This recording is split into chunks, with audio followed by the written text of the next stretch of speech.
Well, my name's Walter Day, and as you can see from the referee outfit, I'm obviously some sort of officiator. I adjudicate video game records. Believe it or not, there are video game referees, and the company that I founded back on November 10th, 1981, Twin Galaxies, I founded in Ottumwa, Iowa, merely as an arcade at that time.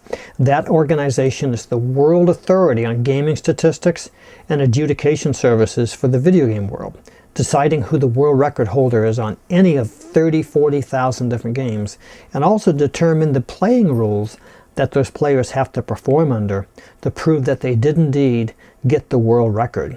Twin Galaxies is the name of my organization, and I started that on November 10th, 1981 in the small Iowa town of Ottumwa, Iowa, as an excuse to be able to play more video games.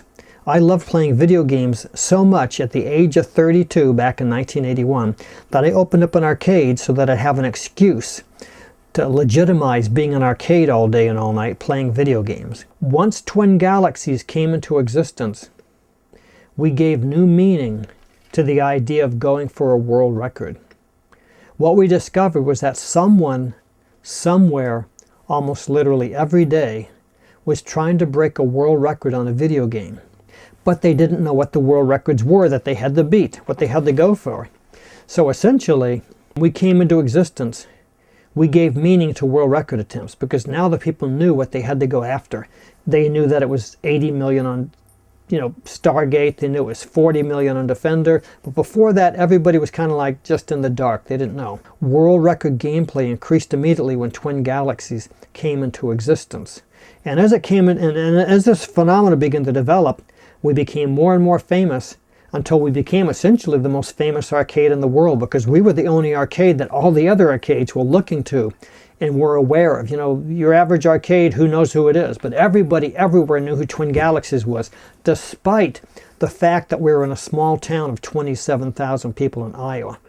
So we became the cultural crossroads of the video game industry. We became the video game capital of the world.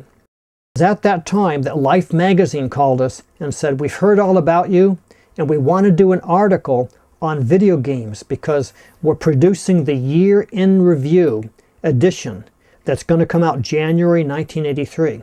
So essentially, they were putting together at that moment the 1982 year in review edition that was going to be published in January 1983. And they wanted to work out some ideas with what in the world could they possibly do as their subject matter in that Life magazine plan.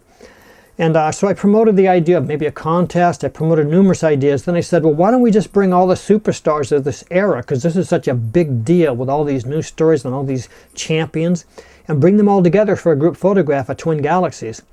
At first they didn't like it, but I kept persisting and saying, well, this would be a good idea. Finally they liked it, and they decided that they would come. So I invited about 25 people to come.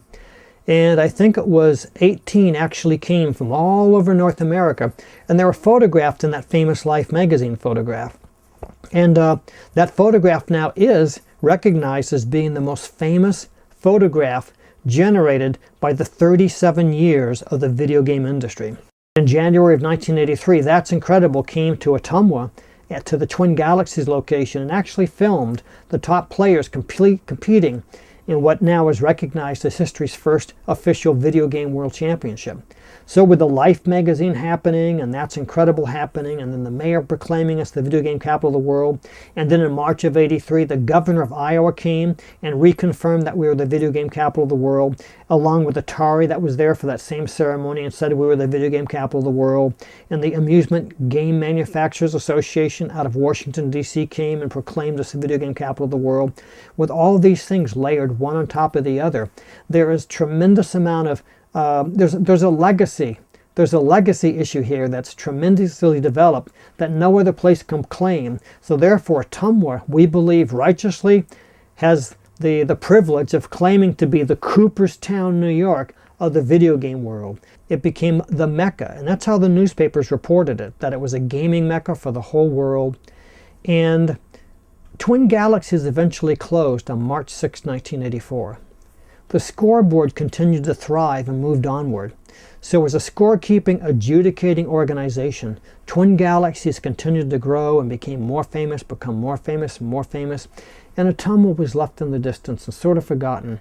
I never forgot it because I always thought that that was the place that should have embraced the games even more and completely built an amusement attraction around it. Now, 25 years later, it's becoming a big deal in Ottumwa because this city of Ottumwa has completely decided to grow in that direction, to open up the official International Video Game Hall of Fame and Museum, to possibly open up an amusement district completely themed on video games so that it does become the cultural crossroads of the video game world. It does become the mecca of the video game world. It might have amusement rides, it'll have restaurants, it'll have game stores, it'll have Twin Galaxies reopened. It'll be a big phenomena.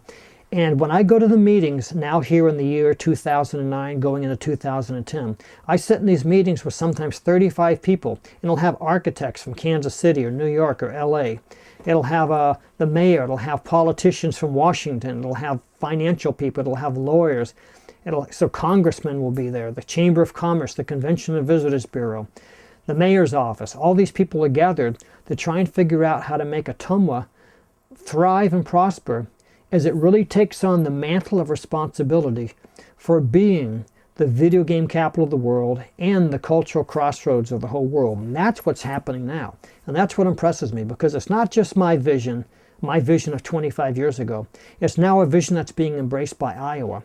And it's time for Ottumwa to really grasp that vision and materialize it, crystallize it into an actual amusement attraction, so that with the Hall of Fame, the official Hall of Fame opened up there, it will become a major tourist attraction, and I personally think it'll probably become the #1 tourist attraction in the state of Iowa. Twin Galaxies is becoming more and more famous because of our appearance in the Guinness World Records book, because of our appearance in the Gamers Edition, which they see that we verify records, but also because of our appearance in the movie The King of Kong, the movie Chasing Ghosts, the movie Frag, also a special documentary on MTV that went worldwide, and also numerous other documentaries that are right now in the final stage of the conclusion that Twin Galaxies is a major part of the story. So between all that stuff I just mentioned and additional newspaper stories and magazine stories, Twin Galaxies has become extremely world famous, and we're getting more and more submissions than ever from all over the world. It's very interesting. Most people don't realize how video games spread around the world. And it's all because the players believed in it, the original people in Ottumwa believed in it, I believe in it, and the media accepts it, the public accepts it. So it's a beautiful phenomenon, and I look forward to seeing what's going to happen next.